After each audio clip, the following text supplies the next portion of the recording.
Hey, I'm Isabel Bercaw, and when I was 12 years old, I founded a multi-million-dollar bath and body products company called the Bomb Bath. After 5 years of building my own brand, I've discovered a passion for helping young and innovative entrepreneurs tell their stories. Hopefully, you'll be inspired by the guests here on Build-A-Biz and maybe even motivated to start a business of your own. Let's get into it.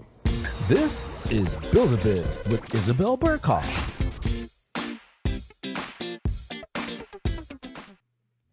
Welcome to Build-A-Biz. This is Isabel Bercaw with the serial entrepreneur and radio personality, Patty Rodriguez. Patty, thank you so much for joining me here today. Isabel, it's an honor. I am excited to be chatting with you. I'm actually inspired by you, so it's definitely exciting to be chatting with you about building dreams, because it's really what building a business is really building a dream, and I want to learn from you. But I'm excited. Let's do this.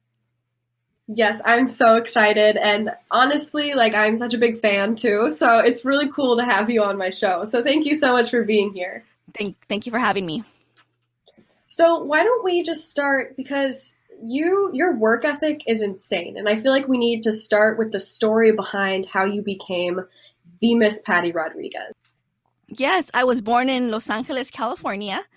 And I am a product of immigrant parents. Both my parents came here from Mexico. And I've always, growing up with my limited resources, my parents both were working a lot, 12, 16-hour days, working minimum wage jobs. For a very long time, they were undocumented. So that really was challenging for us because we lived in the shadows for many years growing up. And that was really something we had to overcome. And things changed when both my parents became legal residents. And that really changed a lot for us. There was no longer the fear that we carried of, being stripped away from our country. But there's growing up in LA, there's a community of people that look just like me, and full of dreams and hopes. And when I was 16 years old, I dreamt of being in radio, but that seemed so just a very unreasonable dream for someone that looked like me. It just really felt that those type of dreams are not allowed to happen to people that look like me, because when you look at media and, that's magazines, before there was no internet, magazines, television, film, you will never find people that look like me. In radio, you will never find voices that sounded like me. But I took a leap of faith. And one morning, I told my mom that I had 0 period in class. And instead, I drove my girlfriends and I to 102.7 KISS FM, one of the largest radio stations in the country, to get tickets to see NSYNC, because I was a huge fan of NSYNC in high school. And we get to the station, and by the universe aligning itself, we were given the opportunity to go inside the radio booth with the radio host at the time. And we got those tickets. We played a game live on the radio and got those tickets to see NSYNC. And I asked, I never left the radio booth since that day. And I began my career as an intern shortly after, while in high school. And that, allowed me the opportunity to walk into a door where otherwise I wouldn't have been able to walk into. And that's how my career started, taking a leap of faith at a very young age. So when I'm here talking to you, reminds me of being young and full of dreams, and just despite challenges, things don't seem impossible. So it reminds me a lot of that. That story seriously touches my heart so much, because I feel like Los Angeles is huge, and to be in a position that you were, and to kind of be living in this constant fear, but then also by staying true to your family and true to your dreams, you were able to make it happen. And that just kind of goes to show that even if you're in like a difficult situation, you're just like an example for someone who persisted and really wasn't going to take no for an answer. You were patient. So you waited for your time to come. But then you were also like, okay, I'm going to make my dreams happen, and I'm not going to wait till I'm super, super old and crusty. No, I'm kidding. Right. No, it's true. There was never a plan B. Ever since I could remember, I've always had these dreams that, when you share with friends growing up, they seem too big for the environment that you're in. And sometimes you don't fit in your own environment because these dreams are just too large for other people to understand, especially in my community where, I grew up in an immigrant community where our parents came from different countries. And here we have these first generation kids learning to navigate this space, our own city, for the very first time, along with your parents. You're learning together. So in a way, as a first generation immigrant child, you are also the parent in a way, because you're holding hands with your own parents, learning to navigate this, your city, this country, the system. And, those are added challenges that we carry as we also try to validate our own dreams. And sometimes they seem really impossible because, at the end of the day, we're really at a point where we're just trying to survive because of the limited resources we have. Right. So dreaming these dreams, and I look back, and to this day, I still pinch myself, and every single day I am grateful because the chances for someone like me to be in this position right now, they're low. And I really, with what I do with my life, I really hope to inspire young women that look just like me and talk like me and come from the same streets that I come from, to also go after these impossible dreams that they also have. Right. I mean, I think that's so cool too, because, like you mentioned, you said something that really stuck with me, which was I was kind of born in the shadows almost, like you had to almost like hide who you really were. And then all of a sudden you saw this opportunity when, life started kind of picking up for you, and you were able to like almost like shine your light and like come out of the shadows. And that's just like, I don't want people to take away from this like, oh, Isabel's comparing herself to a first generation immigrant, because I'm not. But you said that you kind of had to like navigate the city with your parents. I kind of feel like I went on like a similar journey with my parents, but in like the business world. So we were kind of navigating how to do everything. And honestly, it's super scary because nobody really knows what they're doing. But at the same time, I think in both instances, it's really great to have that family support. No, it really is. When I look back at the journey that my parents went through, they made the ultimate sacrifice. They decided to leave their family, their country, all they knew, to come to a foreign country with nothing but the shirt on their backs. That is the ultimate sacrifice. And it takes a very type of person and it takes a certain type of circumstance that will push you to do that. Yeah. I don't think I could ever do what my parents did. I don't think I will ever have the courage to ever do that, to just pick up and go to another country where I don't know the language, where I don't have any family or friends, no support system, where I don't know what's going to happen. I don't know if I will survive tomorrow. So that's a courage that I learned from my parents. Even with, their perseverance is what it, kept me pushing. And at a very young age, I understood that I couldn't allow their sacrifice to be in vain. And I had to, pull up and, and take the lead and push through and find a way to make the American dream happen for us. I have to ask you too. So you have two sons. I do. 2 boys. Yes. Yeah. So you said that you learned from your parents, like your work ethic and that you really admire them. What are some of the biggest lessons that you want to teach your sons? And then also, like, what lessons have they taught you? I'm kind of curious. Yeah, so I have two boys. One's going to be 10 in February, and the other one, Oliver, just turned 5, Alexander and Oliver. And I don't want them to forget where they came from. You know, I think I look at my children and they have it a lot easier than I did. You know, they have a mom that has her own business. They have a mom that's on the radio. They have a mom that is now able to navigate. And that's some sort of like this auto body experience for me, because I'm like, wait a minute, they have it too easy. Just so easy.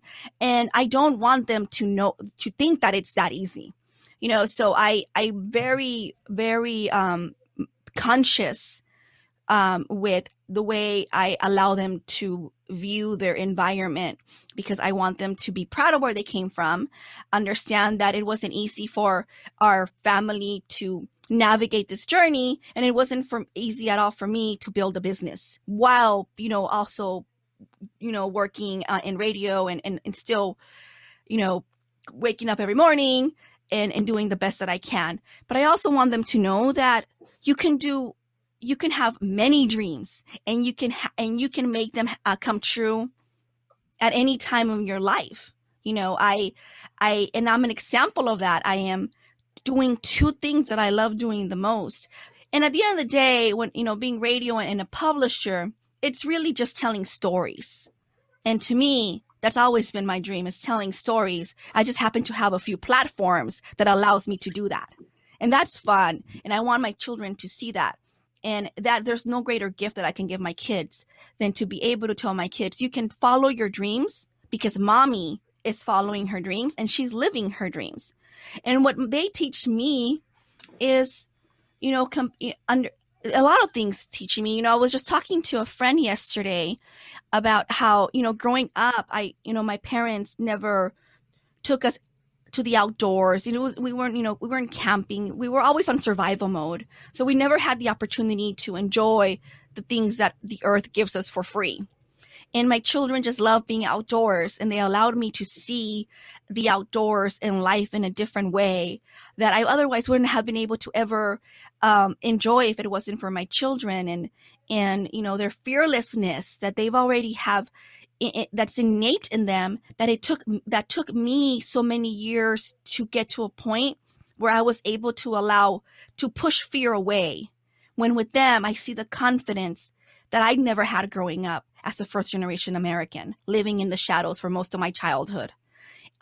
So that's incredible for me to see, and that I pinch myself, because, you know, I can't believe I have the opportunity to raise two boys that are fearless and can speak up for themselves, but also do it with love and empathy. That's so awesome. Something that you just said, actually, you said it twice, I think. So you mentioned being fearless. That's something that I would actually credit to my success so young, because I wasn't really thinking about what could happen if I failed. And maybe some could call that recklessness. But I was just so young that I feel like when you're young, you're in this almost like this development mode where you're used to making mistakes, and you're used to failing quizzes, and you're used to accidentally using words that don't mean what you think they mean, and just stuff at school maybe that you could even relate to. And then that sort of translated to my sister and I starting my business, because we weren't really afraid to make mistakes. And luckily we had our parents helping us to really make sure that like no huge mistakes were made. But I think that was something that really helped us just kind of go for our dream, was that fearlessness inside of us at such a young age. And I feel like that's something that maybe a lot of adults like lose as they grow up. But I think it's really cool that you use, you know, your platform, like you mentioned, and your influence to sort of to put that out there. And I feel like you're just like a great example for both your children and other people watching you from the outside that you may not even have ever met. So that's really cool. Patty, we're actually going to take a really quick music break, but when we come back from the break, you can continue to use that influence and tell everybody about your amazing story a little bit longer. Welcome back, everybody. This is Isabel Bercaw on Build-A-Biz. If you're just joining me now, I am here with the Patty Rodriguez from On Air with Ryan Ryan Seacrest, and she is so cool. And she was just telling us about how she's had the privilege to use her influence for good and to be a great role model for her children. I kind of want to ask you a little bit more about that, actually.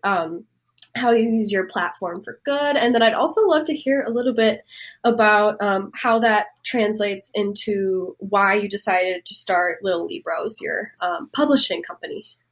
Yeah, like I mentioned, I've always loved stories and I love storytelling, and I've been blessed to be able to do it in different platforms. First in radio, when I was a little younger, I was an editor for a local music magazine, and that gave me the opportunity to share stories with that platform.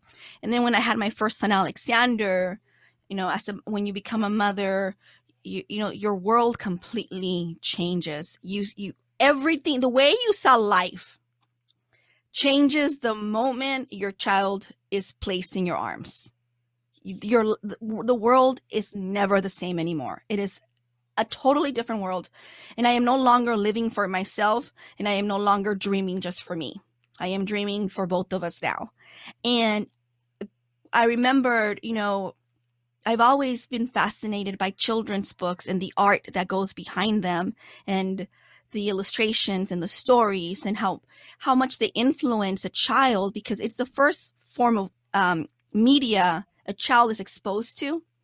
And me growing up, I didn't have books that were representative of my culture, of my community, of me, of the way I looked, the way I talked. And I really wanted my son to have those tools and those resources. And I thought about creating bilingual books for him. But I was in a moment in my life where I was also doubting myself. And I never imagined that something like this could even be a good idea. So, it wasn't for just, jumping in and say, you know what, let me try it. And I started sending the idea to other publishers. And many of these publishers got back to me. But, they didn't take on the idea because they pretty much said, there's no audience for these books. Latina mothers don't buy books for their children. And that really stung. But I also believed it. And I forgot about that idea, and I shelved that idea, and I just went about my life believing what they had told me. And it wasn't until I had a house fire in 2014, I was driving back home from the radio station, and I see fire trucks and police cars on my block. And I'm like, what's going on? I keep driving in, and I see that they're actually parked in front of my house, and there's smoke and flames coming out of my house. And all I remember is leaving the car on in the middle of the street and just running out of my car toward my house, because I did not know who was home. I had no idea what was happening. And luckily nobody was home, but we lost everything. I lost everything I've ever worked for my entire life. And looking back, I get really emotional when I share this story, because looking back, I really think I see that now, that it was the universe cleansing me from everything that was distracting me. But at the moment, it didn't feel that way. I felt like the world just fell apart, and I went into the darkest hole I could possibly get into. And I allowed myself to mourn. I actually told myself, you're going to hurt and you're going to mourn, but I'm only going to give you a few weeks, and you're going to get up and you're going to figure out what to do with your life. And I started questioning my existence, my identity as a Latina, as a member of my community, and as a mother. And I realized there how easy everything could be lost, including us, ourselves. And I thought about my son, and I wondered, if I am gone today, I will leave him with absolutely nothing. Zero foundation. I cannot do that to him or to my family, or allow that for the sacrifice of my parents to be gone in vain. And I remember the books, and I remember about this idea, and I said, this has to be done. I have nothing else to lose. I already lost everything. What else would I lose? And that's when I started, getting the wheels in motion, calling other publishers. And they were telling me the same thing. Latinas don't read to their kids. This is not a business model. And instead of getting discouraged, I said, you know what? I am going to do this myself, and I'm going to figure it out, because I know it will work, because I am a mother, and I know other mothers that look like me, that sound like me, that live where I live, and not just mothers that look like me, but there's other mothers that want to introduce their children to the Spanish language, because it is very important for our children to know more than one language. And that's when I called my best friend, and we decided, with the little savings that I had, to start Little Libros, our own publishing company. And it's been 6 years, and we started at Target within 3 months after publishing our first book. We're at Barnes & Noble, at every Barnes & Noble across the country. We're at Walmart. We are at Amazon, and, we're constantly, leading the charts on Amazon, where, when it comes to children's books. We're at museums like the Museum of Modern Art in New York, LA County Museum of Art here in LA. And we're at, small businesses, retailers that keep us, that continue supporting us, because they also believe in the mission that we're building here. So it's been interesting, to say the least. Our lives completely changed. Seriously, I can't help but think of this beautiful metaphor of just a Patty Phoenix rising from the ashes. And that's exactly what I say. Yes. Yes. And almost in multiple instances in your life, you've been faced with these super hard occurrences in your life, to say the least, again. And then you always kind of seem to rise up to the occasion. Where do you find that motivation to do that? Where do you think that comes from? I know you've mentioned a couple times, you don't want to put your parents' sacrifice in vain, but who do you do it for at the end of the day, coming out of these tragedies and just persisting every single time? It's all I learned growing up, seeing my parents constantly in survival mode, that despite, just having enough for milk and eggs, tomorrow will be another day. It's another day, another opportunity, and that's where it comes from. I saw that growing up. There was never an option at not surviving or at giving up. My mother would always say, tomorrow will be the day. That's so cool. Oh, I know. I feel like I'm going to cry in a second, because your story is just insanely inspiring to me right now. And I'm not a mother, but I can imagine that someday your sons will look back on this and say, wow, my mom is such a cool person and I want to be just like her. So, and other people too. Kids think like that. Oh. I don't think kids think like that, but it's okay. Yeah, maybe, who knows? But so something you mentioned, about when you were first starting to think about, your audience for the books, you realized that children, one of the first forms of written or printed media that they see is these books. So I'm kind of curious how, in what ways do you stay true to who you are when you're curating the content for what your company is going to publish or maybe even write?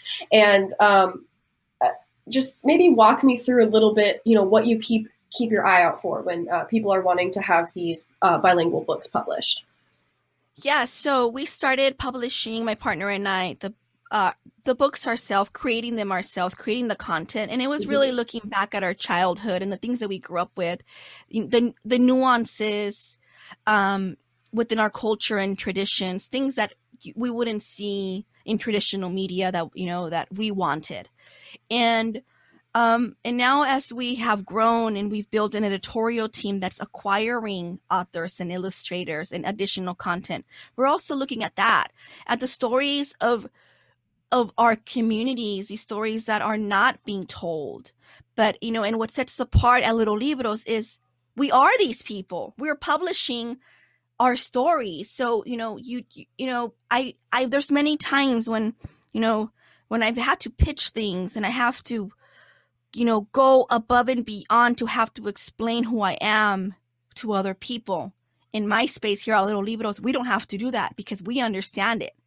There's this there's this commonality within us where we understand your story and we know there's a market for it because we're the market. And that's what makes Little Libros really special. That I don't see any other publisher, no matter how big, they don't have that what we have. And our community sees that. And we've been able to grow this incredible community that sees Little Libros and values it, for them to be able to say our publishing company by name, no other publisher has that, and that's just priceless and incredible, and to see generations, you're seeing grandparents excited about these books just as much as you see parents. And you're able to see grandparents who may not read the English language, but they can read the Spanish language, and they're now reading to their grandchildren for the very first time. And that is really powerful. And that's what makes me the happiest, that we are empowering our community, especially our children, because I was once that child that didn't have these resources. And now that I have the opportunity to give back, there's no excuse for me to not give my children. And when I say my children, not just my children that I birthed, but the children in my community, I have to give them these resources. That's so amazing.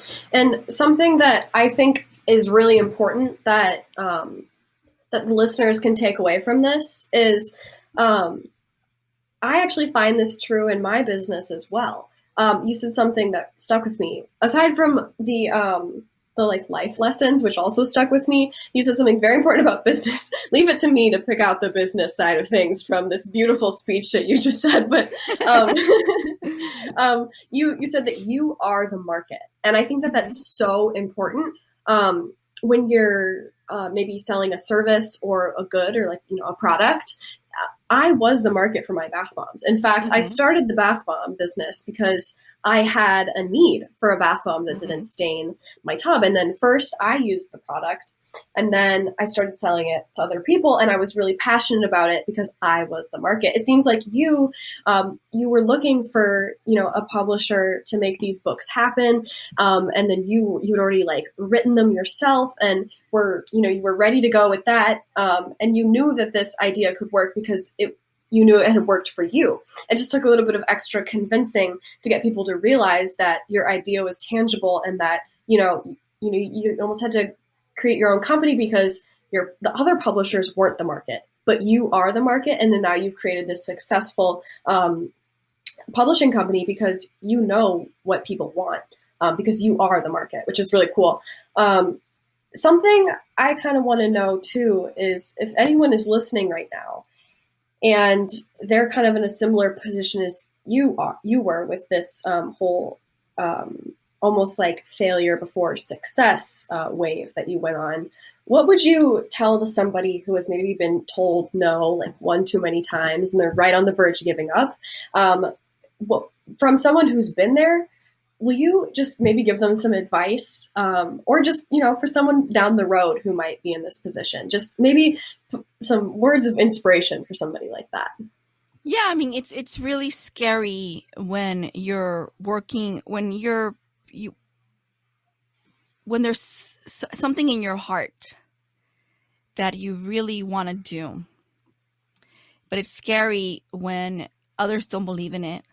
It's scary when even you begin to have your own doubts in the idea that, but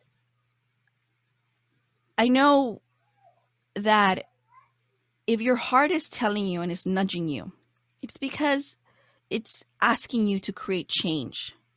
And it's telling, and when I look back at the house fire, I think it was just the pinnacle of the universe and my heart nudging at me, because it had been nudging at me for a long time and I was not listening to it. So I think it really, the universe is like, you know what, I'm going to just have to strip you away from everything. And I'm going to make it even more painful because you're not listening to me right now.